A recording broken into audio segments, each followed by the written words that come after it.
So recently I saw this TikTok. I kind of thought about it. It's an interesting thought process. Is the Federal Reserve a Ponzi scheme?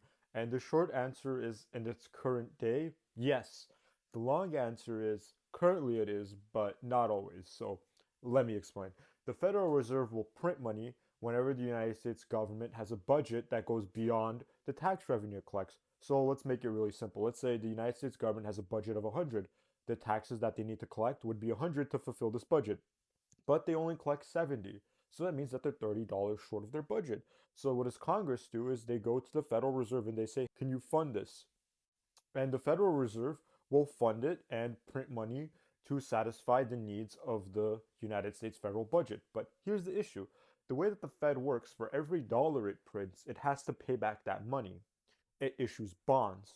It buys treasuries from the federal treasury. So it's a bit weird.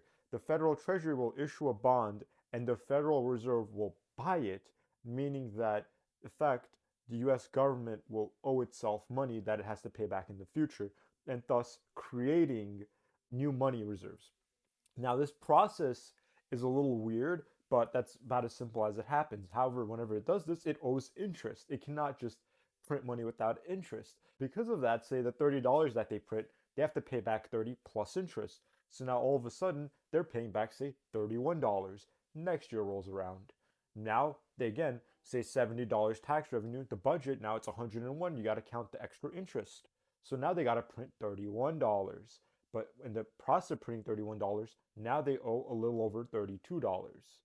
You see the problem? And they rinse and repeat this forever, or at least they have been for the past 30 years. The last time the United States had a surplus was in 1990 under Bill Clinton. And ever since then, we haven't seen a surplus since.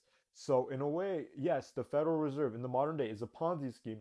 But if the United States government was to cut spending to increase tax revenue, they would be able to probably pay back some part of the debt and stop printing money. Follow for more.